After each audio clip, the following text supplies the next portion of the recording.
चलिए अब ये क्वेश्चंस जो हमने देखे थे इनके सॉल्यूशन देखते हैं ना। वैसे तो सिंपल सब्स्टिट्यूशन ही है, हल्का फुल्का सा वेरिएशन है एक आध जगह पर, है ना। तो इससे पहले क्वेश्चन में हमसे क्या बोला था कि हमको कोनाइन का स्पेसिफिक रोटेशन कैलकुलेट करना है and the data given was what. तो हमसे बोला था कि सॉल्यूशन कंटेनिंग 0.75 ग्राम पर 10 ml, ठीक है। तो स्पेसिफिक रोटेशन कैलकुलेट करते समय कौन सी चीज़ ध्यान में रखने को बोला था मैंने आपको थ्योरी पढ़ाते समय, कि आपको क्या करना है कि जो कॉन्सेंट्रेशन या density that has to be taken in grams per ml. So here what it is given, it is grams per 10 ml. So you have to convert it into what, grams per ml. तो बस इसको हमको क्या करना है 0.75 is to be divided by 10. तो क्या हो जाएगा यहाँ पर जो वो हो जाएगा सॉल्यूशन का concentration that will be 0.075 grams per ml. Clearly that only needs to be substituted because polarimeter tube की जो लेंथ दी है that already is given in 1 decimeter only, ठीक है। तो इट इज सिंपल फॉर्मूला तो ये है ही अपना, डायरेक्ट सब्स्टिट्यूशन है। ऑब्जर्व्ड रोटेशन जो गिवन है that is what, that 1.2 degree, है ना। लेंथ ऑफ पोलैरिमीटर ट्यूब, है ना, क्या होता है, it is alpha upon L into D या सी। तो यहाँ पे क्या अल्फा इज 1.2, फिर कौन सी चीज है 1 is what, that length of the polarimeter tube decimetre में डायरेक्टली, और ये अपन ने कन्वर्ट कर लिया किसमें, that is into what, grams पर एमएल। ग्राम्स पर 10 ml दिया था तो 0.075 आया। अब इसको हमने कैलकुलेट किया तो कितना आ गया, दैट इज +16 डिग्री। समझ आ गई बात ये, है ना।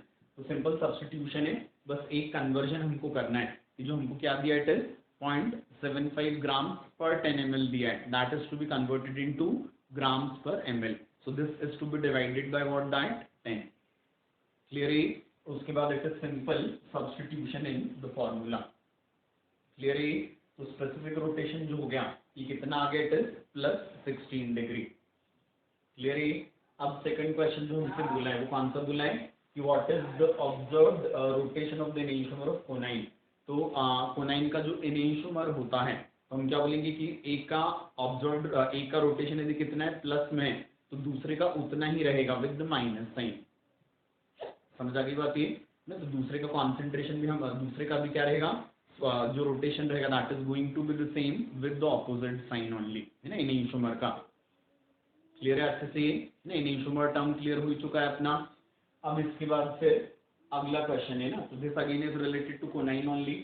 Find the observed rotation of a solution of coniine, है ना, related to above question containing 0.35 grams per ml as measured in 5 centimeter tube, ठीक है। तो इसमें हमको कौन सी वाली चीज दी हमसे, ऑब्जर्व्ड रोटेशन कैलकुलेट करने के लिए बोला है। कॉन्सेंट्रेशन हमको दिया हुआ है और length of polarimeter tube 5 centimetre, मतलब क्या हो जाएगा, दैट विल बी ½ डेसीमीटर। आए ना समझ में। अब हमको कौन सी चीज ध्यान में रखनी है कि कोनाइन है तो उसका स्पेसिफिक रोटेशन तो फिक्स है, वो तो चेंज होता नहीं है। तो ऊपर वाले क्वेश्चन में हमने जो 16 निकाला है वो यहाँ यूज करना है ना, ये हमको कॉमन सेंस यूज करना था, ठीक है। बाकी ये तो डायरेक्ट सब्स्टिट्यूशन ही, alpha observed is equal to what, क्या हो जाएगा, it is specific rotation into L into C. Specific rotation अपन ऊपर वाले क्वेश्चन में निकाला तो that is 16। Length of polarimeter tube क्या है, दैट इज ½ डेसीमीटर, 5 सेंटीमीटर दिया था हमको, और कॉन्सेंट्रेशन डायरेक्टली दिया इट इज 0.35। तो बस इनको सब्स्टिट्यूट कर दिया हमने। अब यहाँ पे कैलकुलेट करके जो आंसर आया वो कितना आया, दैट इज 2.8 डिग्री। समझ आ गई बात ये, है ना। तो जो ऑब्जर्व्ड रोटेशन रहेगा इन कंडीशन से वो क्या रहेगा, 2.8 डिग्री होता है। क्लियर है ना। अब अगला क्वेश्चन इसी में पूछा है इन्होंने कौन सा, कि what is the observed rotation if concentration is doubled, है ना। कॉन्सेंट्रेशन डबल किया तो कौन सी वाली चीज हो जाएगी, तो हम बोलेंगे कॉन्सेंट्रेशन डबल करने पर यहाँ पे क्या हो जाएगा, 2 का मल्टीप्लीकेशन हो जाएगा, ठीक है। तो जो 2.8 आया था ये क्या हो जाएगा, दैट विल बी 5.6। समझ आ गई बात ये। इसी में एक और पार्ट बना के पूछा है कि length of the polarimeter tube is doubled. Observed rotation तो इन पर डिपेंड करता है ना, स्पेसिफिक रोटेशन नहीं करता है। तो कौन सी चीज हो जाएगी, तो हम बोलेंगे यदि पोलैरिमीटर ट्यूब की लेंथ भी डबल की है तो ये यहाँ पे आ जाएगा। तो फिर से क्या हो जाएगा, आंसर विल बी दैट 5.6। समझ आ गई बात ये, है ना। तो कौन सी चीज होती है, ऑब्जर्व्ड रोटेशन जो होता है वो कॉन्सेंट्रेशन पर भी डिपेंडेंट होता है और लेंथ ऑफ पोलैरिमीटर ट्यूब पर भी। तो दोनों बड़ा है, कॉन्सेंट्रेशन भी बड़ा है और लेंथ ऑफ पोलैरिमीटर ट्यूब भी बड़ा है। तो कौन सी चीज हो गई, तुमने बोला दोनों से क्या हो जाएगा, ऑब्जर्व्ड रोटेशन डबल हो जाता है। आगे समझ में, है ना। इसके बाद फिर अगली चीज, अगला क्वेश्चन जो रहेगा इसमें, अच्छा अगला क्वेश्चन, अगला पार्ट इसका, what is the specific rotation if the concentration of the tube length is doubled.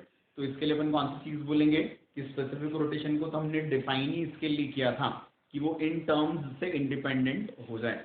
तो हम लेंथ ऑफ पोलैरिमीटर ट्यूब बढ़ा दें चाहे घटा दें, कॉन्सेंट्रेशन भी बढ़ा दें चाहे घटा दें, कौन सी चीज रहेगी, स्पेसिफिक रोटेशन तो वही रहेगा।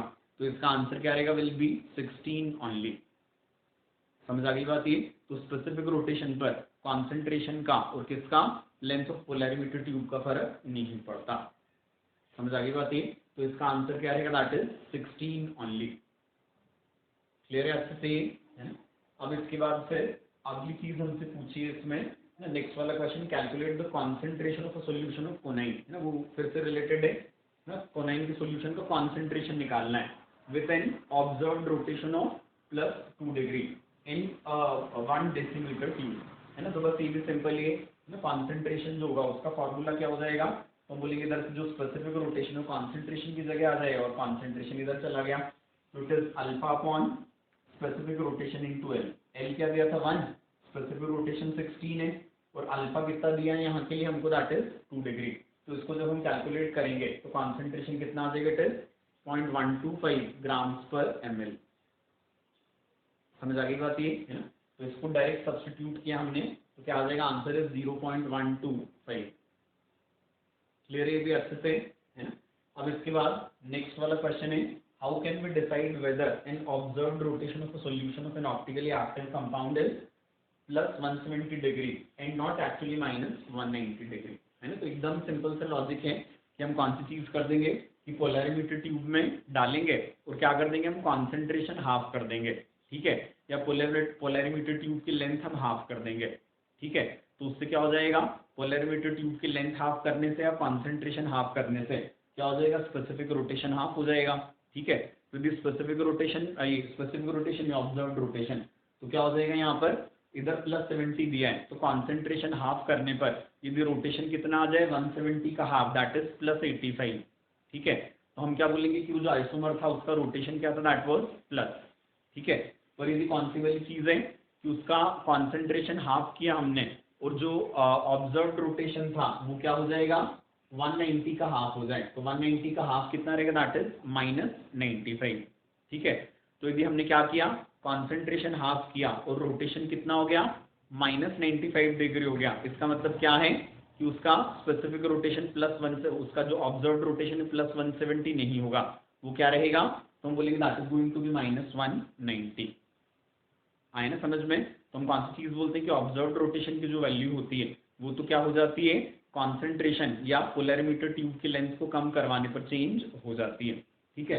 तो यदि इनिशियल क्या था, इट वाज प्लस, तो चेंज भी किस में आएगा, प्लस में ना, हाफ किया तो हाफ होना चाहिए, तो यदि +170 होगा तो क्या आएगा, +85, और यदि क्या है -190 था तो फिर क्या हो जाएगा, कॉन्सेंट्रेशन हाफ करने पर इट शुड बी -95 डिग्री।